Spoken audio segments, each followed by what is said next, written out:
안녕하세요. 작은별 라디오입니다. 이번에 소개시켜드릴 두 번째 사례는 아주 특이한데요. 두 형제가 같은 여자를 두고 바람을 피웠다고 합니다. 삼각관계도 아니고 이건 삼각불륜인가요? 형제가 취향이 비슷한가 봅니다. 제보해주신 분은 맏며느리 분이시고 나이는 45살, 결혼한 지는 15년이 되어가는 두 아이의 어머니이십니다. 양다리 불륜이 어쩌다가 일어났고 또 어떻게 발견하게 되었는지 지금 바로 빠르게 알아보겠습니다. 저는 최근 제 남편의 바람을 알게 되었습니다. 근데 상황이 너무 어처구니가 없는 게 그 상간녀는 양다리를 걸치며 불륜을 저질렀더라고요. 게다가 그 양다리의 대상이 남편과 저희 서방님이십니다. 두 형제가 한 명의 여자와 바람이 난 것도 웃기고 그 여자는 무슨 자신감인지 동시에 두 남자를 만나는 것도 웃기고요. 근데 제일 우스운 건 그런 남편과 15년을 살았던 제 인생이 참 우스워집니다. 정말 허탈하더라고요. 그 상간녀를 두 형제가 알게 된 계기가 있었어요. 그게 남편과 서방님이 함께 사업을 하고 있거든요. 원래 서방님은 직장 생활을 하고 있었고 3년 전에 다니던 직장을 그만두고 남편이 하는 사업에 퇴직금을 투자하게 되면서 그렇게 두 형제가 같은 사업을 함께 하게 되었습니다. 주로 카페나 작은 가게에 진열하는 액세서리 소품들을 팔고 있어요. 규모가 꽤 크고 새로 장사를 시작하는 사람들이나 가게 주인들이 단골로 많이 있습니다. 근데 형제가 동업하게 되면 그 끝이 안 좋고 사업도 망하고 형제 관계도 다 무너진다고 하잖아요. 저희도 처음에 그런 소리를 많이 들어서 사전에 수익 분배나 돈과 관련된 부분들을 최대한 깔끔하게 정해놓고 시작했습니다. 지금 와서 보면 그때 여자 부분도 사전에 정해야 했나 싶습니다. 3년 넘게 함께 사업하면서 돈과 관련된 문제는 전혀 없었는데 여자 문제로 이 지경까지 오게 되니 정말 별 생각이 다 들고 모든 게 다 후회가 되더군요. 상간녀를 알게 된 계기는 동서의 전화로 알게 되었습니다. 어느 날 새벽 2시에 집 전화가 울려서 급하게 받아보니 동서가 엄청 흥분한 목소리로 소리를 지르며 이야기했어요. 다짜고짜 제 남편의 귀가 시간을 물어보더군요. 사실 저는 남편의 귀가 시간에 대해서는 신경을 안 써서 기억에도 없었고요.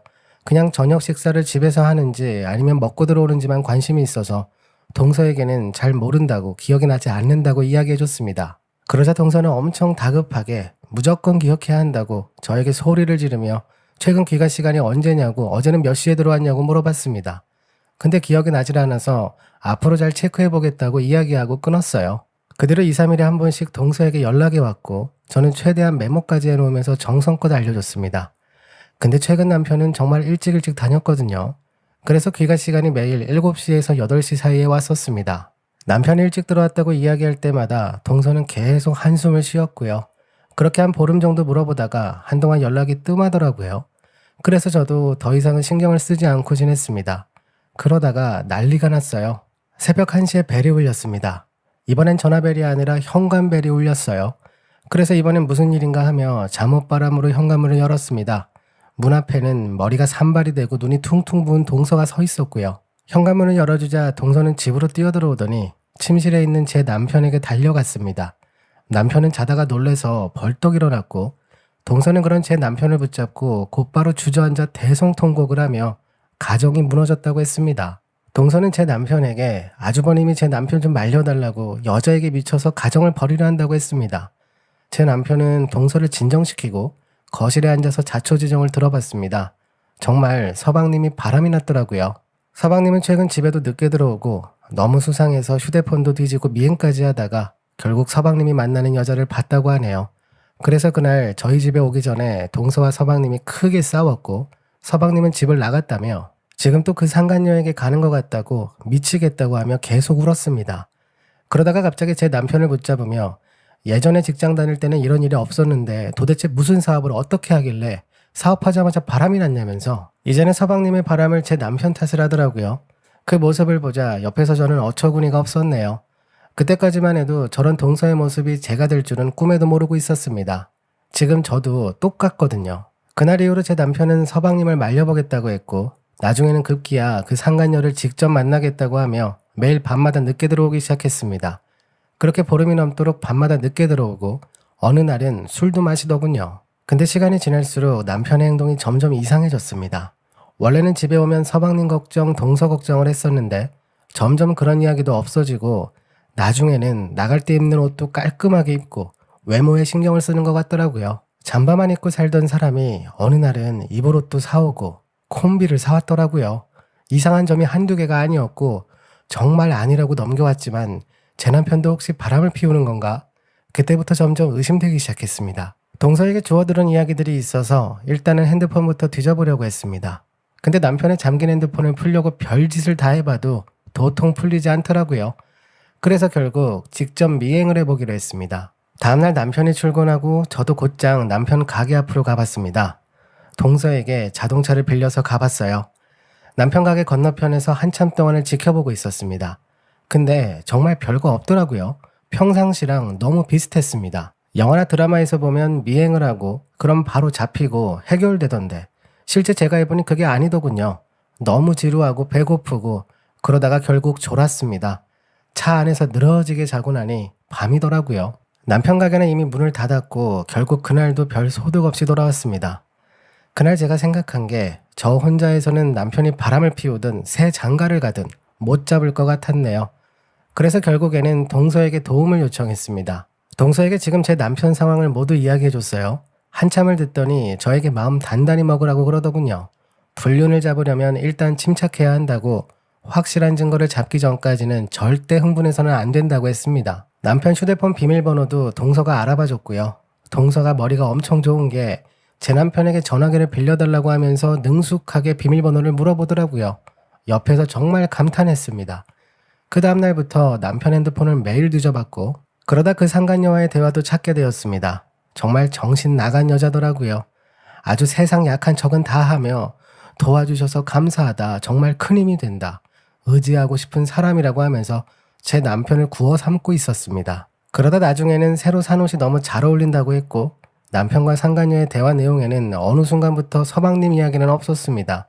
좋아하는 영화 이야기, 취미생활 이런 사적인 내용만 오고 갔고요. 더 충격적인 건 서로 만나기로 했다가 취소를 했는지 아쉽다, 어쩐다, 하루가 너무 길다 이런 소리를 서슴없이 하더라고요. 특히 그 상간녀가 그런 표현들을 자주 했습니다.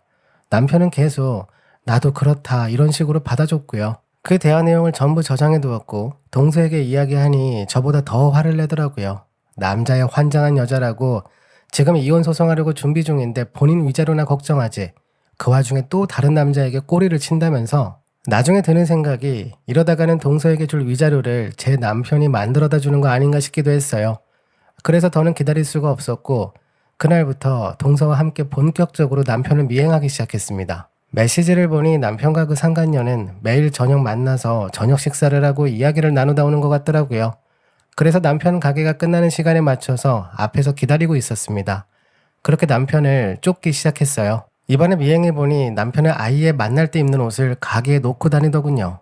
출근할 때 입는 옷이랑 가게 문을 닫고 나올 때 입은 옷이랑 다르더라고요.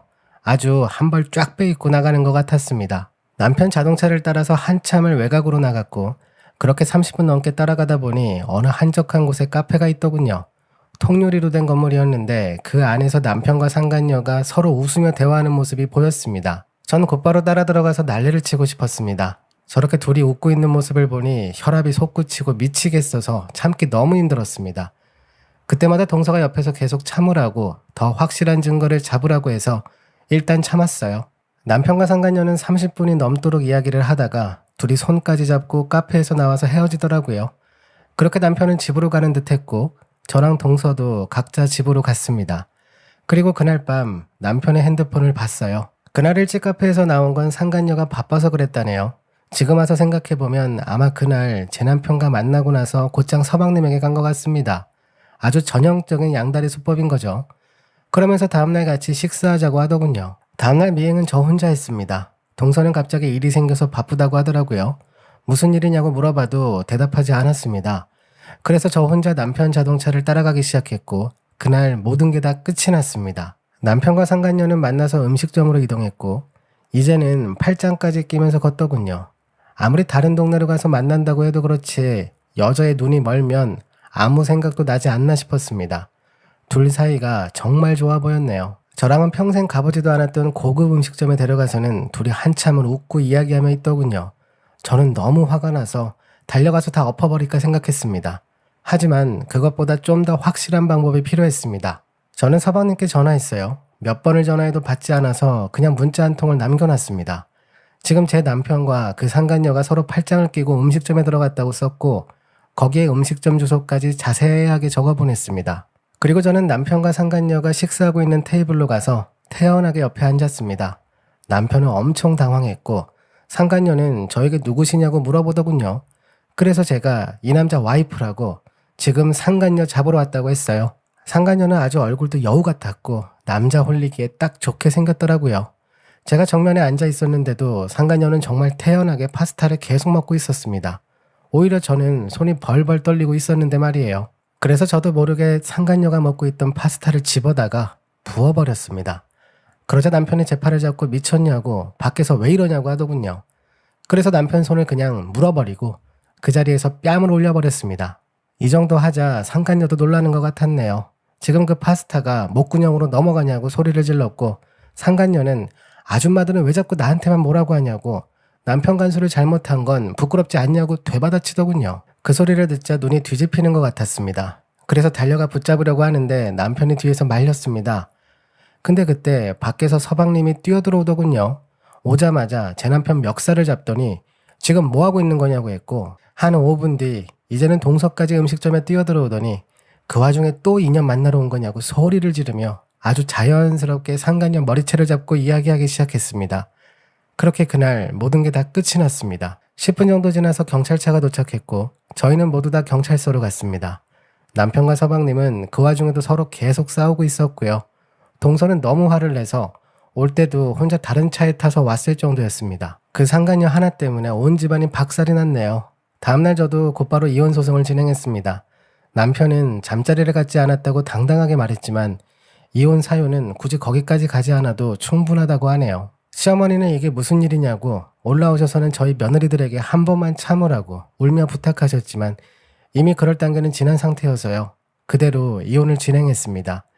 저랑 동서는 그 상간녀에게 위자료를 받았고요. 아이 양육 문제는 저희 아이들은 제가 기르기로 했고 동서는 양육권도 포기했다더군요. 이번엔 너무 질렸다고 아이도 서방님이 알아서 키우라고 했다네요. 그래서 저는 매달 아이들 양육비를 받기로 했습니다. 그 상간녀는 위자료만 해도 거의 5천만 원 가까이 돼서 하던 가게를 팔았다고 하는데 다음에 새로운 가게를 오픈하면 저랑 동서가 직접 찾아가기로 했습니다. 아마 지금도 또 다른 남자에게 꼬리를 치고 있겠죠. 저는 이혼 후 아이들을 데리고 친정오빠네 근처로 갔습니다. 가서 가게 일을 도와주며 지내려고 합니다. 이럴 땐 정말 가족밖에 없더라고요. 아이들 잘 키우며 제 가족들과 함께 최대한 잊고 지내려고 합니다. 감사합니다. 이번에 제가 준비한 사례는 여기까지입니다. 상간녀가 양다리를 그것도 형제에게 걸칠 수 있다는 게 대단하네요.